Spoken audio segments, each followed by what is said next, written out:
Hello everyone, welcome back to the channel, and today I've got something special for you. Do you enjoy Equestria at War? Do you like communism? Well, ladies and gentlemen, I've got something for you today. Today we're going to be hopping into a Suggest a Requester. A Suggest a Requester is where I take a suggestion from you guys in the comments and I turn it into content. Today's request comes from Mow That Lawn, who requests us to play Communist Hippogriffia in Equestria at War. Now, with that being the case, we are going to be hopping into the After the Storm update of Equestria at War, and it's been a long time since I've played. Things may have changed and maybe a lot is different. However, one thing... Ooh, I like this visual. However, one thing is certain, and that is no challenge is too great for me to take on. I may fail, I may succeed, but what matters is the journey. So without further ado, starting off as Queen Novo of Hippogriffia, let's go. Okay, so starting off looking at Hippogriffia, we do have a relatively large tree, and this seems to be the communism line, organized left, the Marxist revolution, the revolution triumphant. Brother looks like a dragon. Am I getting a dragon? Oh, I am so ready. You know what? Communism ain't bad if it's led by dragons. Let's go.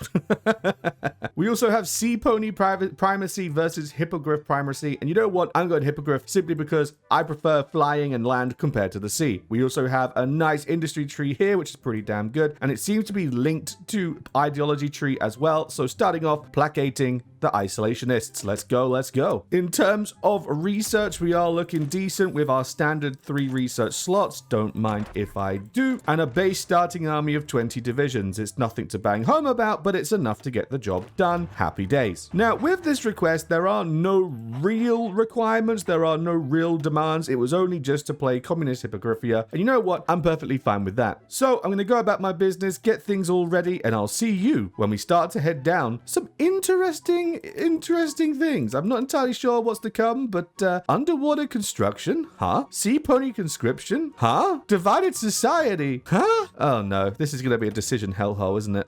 I can see it coming. So it seems that we've got an event here that's actually going to affect the way our tree plans out. Crack Lightning returns. I keep getting events like this where it gives us both options, and we have political power will increase or buildings will decrease and so on and so forth, but we will replace our society with either hippogriff leaning or balanced leaning or even sea pony leaning. As you guys remember, over here we have hippogriff primacy, but then also over here we have sea pony primacy. And I don't know if this is going to affect the way things go. I mean, looking at this guy, he's probably a sea pony, right? I thought it was a dragon, but no, it definitely seems to be. Designated the hippogriff. Wait, hold on. We'll move our divided society towards hippogriff control. This seems to be the hippogriff side of things. Do I need to go down the hippogriff side of things and then go for a communist rebellion? I'm assuming that's what we're doing. So replace hippogriff leaning with divided society hippogriff priority, changing popularity of communism 5%. I guess that's what I need to do, is just keep supporting the hippogriffs only. Don't go for balanced and then just worm our way over to the communism tree. I think that's the way we're going to have to go. I think that's the option here. And it is now 1008 and we are making moves for our communist uprising. As you can see, the Socialist Labour Party of Addis is now at 43% in strength. Now, we are doing our focuses and I can't move any further for the Marxist revolution since I need to have over 50% in popularity, and that's going to come fairly easily. All I need to do is just keep using my political power to spur on these, which gives us popularity, gives us benefits, so on and so forth. And then once it gets above 50, that's when we can continue. And I can tell it's going to be messy. It's not going to be a peaceful turn of power,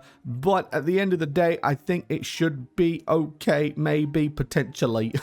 I can only hope for the best. And it seems it's finally time for our revolution. The Blue Revolution. The people have won their liberation. The SPLA, or the SLPA, becomes the ruling party. Communist Party will now be called the Revolutionary Workers' Party. Posada becomes the leader for the Communist Party. Nuclear Revolutionary. Oh, that goes well, doesn't it?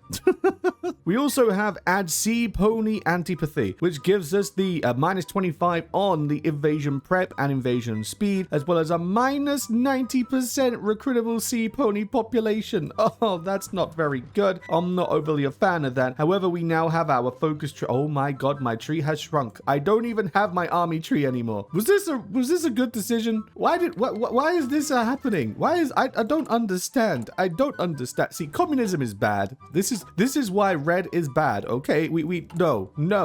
And why? Listen, Posada. Why does my flag look like the Shell petrol station logo? What? So actually looking into our focuses, it seems that we've got a decent amount. So we have the matter of class enemies, which again deals with the political side of things, you know, with the old monarchy, new admirals, which seems to be the Princess Commodore, which sounds pretty cool. We have a military tree, which I'm liking these buffs. These buffs are looking pretty damn good. I think I will take them happily. Then we have what we're doing with our previous government. No compromise on communism or cooperate with the harmonists. I think I'm going to go maybe no compromise, then organic centralism, and then communists have music. This seems to be looking for fixing the population, fixing the sea pony antipathy, which is preferably needed. And then we've got our factories and our industry tree. And at the very end of it, we have immortal science of dialectal materialism, which gives us a unite hippogriffs and sea ponies into a permanent union and give us new focuses. So I'm just going to sort of beeline through these. If anything interesting happens along the way, I'll make sure to show you guys. But as you can see, we are now blue. We are the revolutionary North Zebrica, which is an interesting take led by Posada, who is in fact apparently I'm assuming she's a sea pony. I'm assuming so. Yep, you know what? I'm going to say sea pony. Screw it. Let's take it. So we're now at a point where we're essentially just halfway through our focus tree, as you can see here, but things have caused a lot of concern. Cheerup Terror is now on the border, and they're very aggressive. Now, granted, they only have a little bit more than me in terms of army size, but the fact is they're on my border and they're aggressive, and I do not like it. I do not tolerate it. Now, I am glad that I have potentially completed most of the army focuses because I needed those buffs and I need them big time. For example, we have, if I can find it, advanced defensive combat, entrenchment, and division on core territory. Nice. I have revolutionary army, which gives me this, which is nice. I also have reorganization of the military, which, you know, not great on the division org, but it's soon going to be over in literally 2 months. This is very nice. So all things considered, we're looking good. I just need to start training a new army, which might be a little bit difficult since I don't really have the best industry for producing equipment, but I need to get troops out. I need to get them ready. I need to start forming an army because at the end of the day, I'm not falling victim to Cheerup Terror. I'm sorry, it's just not happening. I need to get this done. I'm going to start pushing down this line so I can hopefully start fixing the population, start fixing the economy, and start pumping out gear like there's no tomorrow. I will dominate all of Zebrica. Listen, Zebrica is going to be dark blue and communist led by a sea dragon. It's a pony. I know it's a pony, but bro looks like bro looks like a dragon to me, and that's all that counts. So we have a sea dragon, okay? Okay, so now this is not good, and this is really not good because not only have Cheerup Teragon for me, no longer is only Zerantia, but also Cartagena as well. I am now stacked against the odds of up to 65 divisions with my only 48. I do not have enough fuel to supply the navy to protect from naval invasions, which is problematic. I do have air power, which is doing somewhat something, but my troops are not strong enough to do anything. And this is not good. This is not good. I'm literally grinding through this so I can push through this to get this, which is going to give me the recovery rate and the attack on core territory. I've maxed out my military tree. Oh, no. This is not decent. I do not like this. This is problematic. I seem to be holding on. I seem to be doing an okay job. I just hope that the solution is just grind them out until they lose all of their manpower. That would be preferable. But I am alone. I am alone. I am naked and afraid. I am alone. This is not good. Okay, so as you can see, I've got some good news and I've got some bad news. Let's start with the good news. And the good news is Cheerup Terror has finally capitulated. We managed to push thanks to draining down their manpower, although they drained me a hell of a lot more than I drained them. But we managed to get the job done. We took the capital here, we took this capital here, and we took this capital here, and then immediately after, they broke, which is fantastic. All we got left to do now is deal with Cartagena and Zerantia, which should be manageable, I think. The bad news? Yep, that's right, my island has turned pink. Why is it pink, you ask? Oh, it's because Wingbardy just decided to declare war on me. Thank you very much, Benito Buccolini. This is not good, this is not ideal. I just need to wait and hold on for him to start on the Aquelians and the Griffonians, and then he's going to have a really bad day. We also have, obviously, the Changelings taking on the Solar. Now, as it stands now, they have Daybreaker, which I think is their, like, the god version of the leader or something. I don't know. Listen, Equestria lore and me, I don't know much about it. I'm going to be real. But they have, like, a sun god leader, and I'm assuming that's him. But the sun god is losing, which is kind of sad. But now that these guys have capped, we're going to go ahead, clean up the mess, and then I'm going to reroute all my troops, take out Sarantia, then sit up on the border here, take out Cartagena, and then once all of that is done, I'm just going to focus on defending the coastline from the Wingbardians, building industry, building manpower, and just trying to survive, man. Listen, communism is hard, bro. It's hard. And with our troops finally pushing into Coltage and Zebinop, we are finally done. You know what? I'm taking everything. Maybe I'm greedy. Maybe I shouldn't. Maybe I should puppet. But you know what? How about no? I feel like this is just desserts and just deserved punishment for everything that has been done, because they declared on me out of nowhere as a cooperative effort. That's not happening, big man. That ain't how it works around here. I'm sorry, but how about no?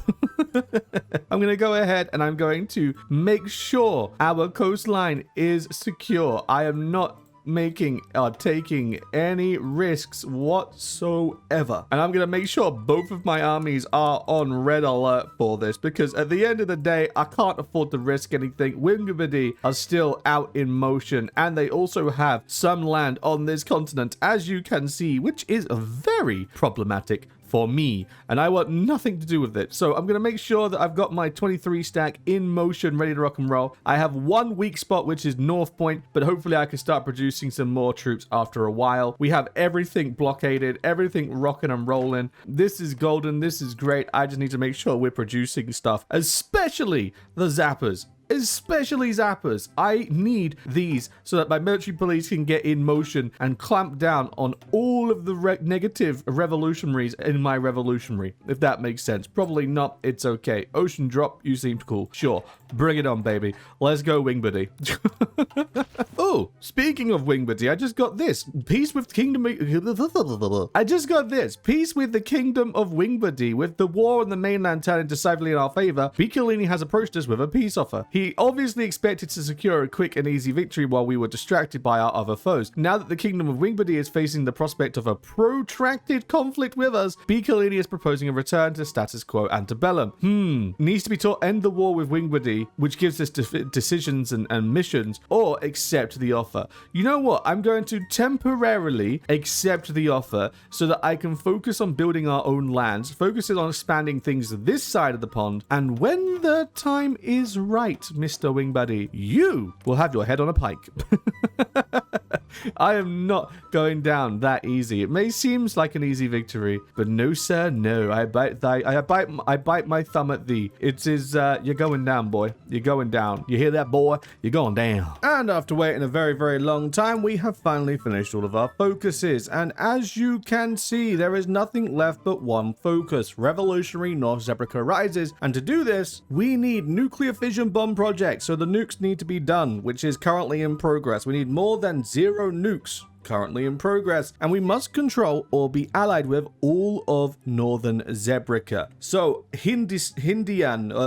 Hindian Confederacy, Jarldom, Quagatai, even the southeastern Zebrican Empire, the Romans, I need to be taking this part from them. I need to take Macawia. That's going to be problematic. Why? Because of that. So I'm going to have to wait for the Griffonians to go on an absolute rampage for things to sort out. But in the meantime, I'm going to go ahead and use my aggression here, my claim over here on Quagatai. I'm going to eat them, the Boltrians, the Azir, Merjit. Off camera, I'm just going to grind out all of this, eat all this territory, slowly build it up like I have been with my infrastructure, and then slowly but surely come to an end where we can hopefully complete our goal, because my god, I wasn't expecting a long one, and this is turning into a long one. Without further ado though, Quagatai, declare the war, put the field marshal on go-go, and it is go-go time. Oh my god, that's a lot of green. I do not mind if I do. And here we are in the year of 1022. We are very much in the future, and as you can see, revolutionary North Zebrica has grown. Whilst it has grown, because we have grown, we now have this, our new focus, war plan plutonium revolutionary North Zebrica rises, and it is a lot of like industry slash construction speed slash nuclear isms, and I don't know, man, this is a little bit out of hand. It seems that we are like making friends with revolutionaries around the world, getting a lot of special projects as well. This is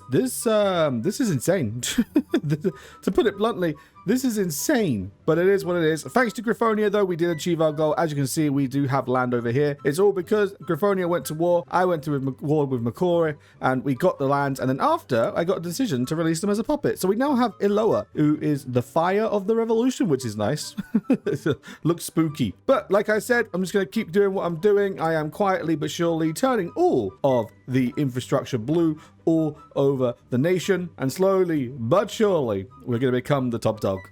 Maybe. Okay, this guy is well and truly insane. I get that I've been doing like a bunch of nuclear focuses, but brother is insane. War Plan Hydrogen, he wants to declare war on every supremacist nation on the world. Not only is that next door, who are supremely higher in levels of power than us, but that means all of this too. It's 1025. I am not going to war with all of this. Listen, Posada, this can stay as a wet dream, brother, because that's all it's going to be. This is madness. We won't go along with this insane plan. Hell to the no.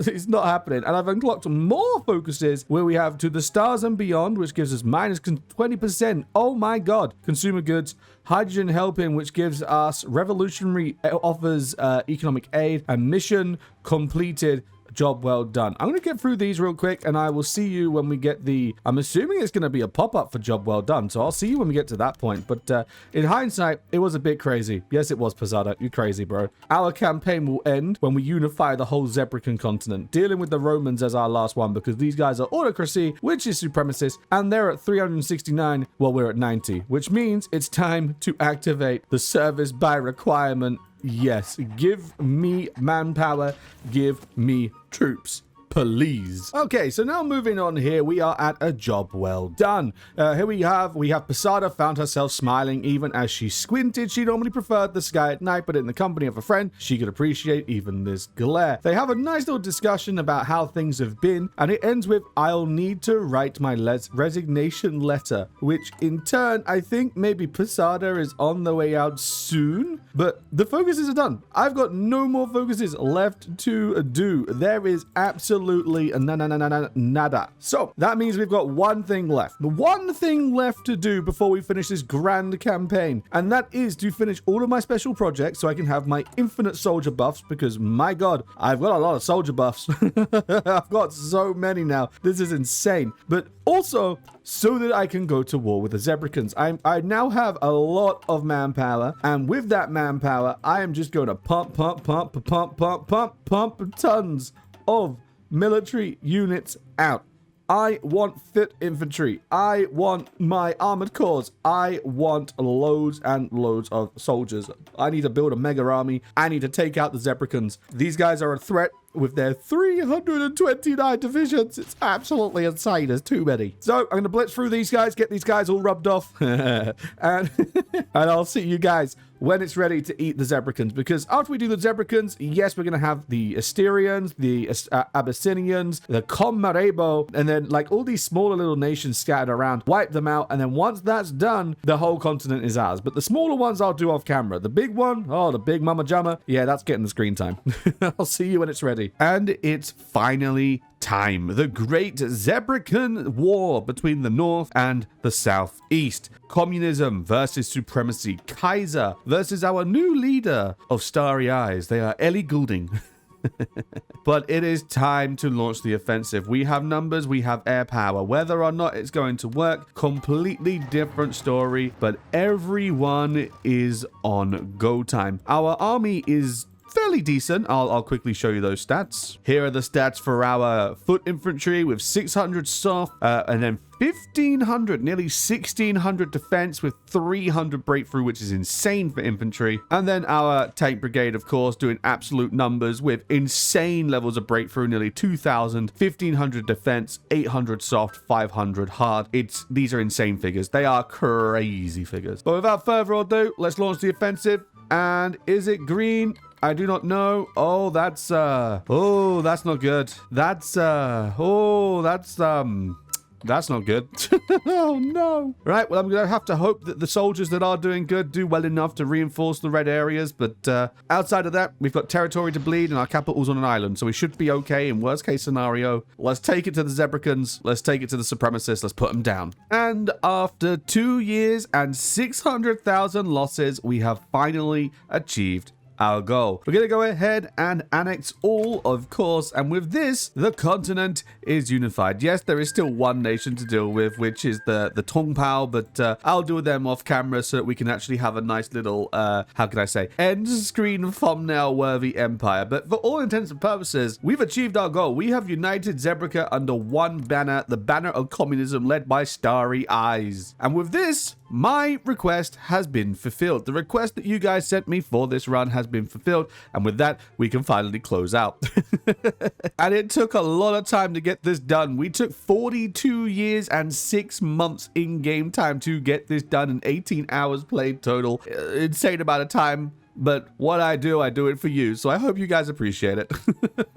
So chat, with that one being the case, I'm going to end this one here. So thank you very much for watching. I'm so happy that I managed to complete your request. And we'll be moving on to yet another one. Maybe in the next video. Maybe directly after. I still need to get through my achievement runs. But thank you very much for watching, guys. I hope you've enjoyed. Make sure to leave a comment down below. And subscribe, because of course we are on a journey to 10k subs. And without further ado, I'll see you in the next one. Have a good one, guys. And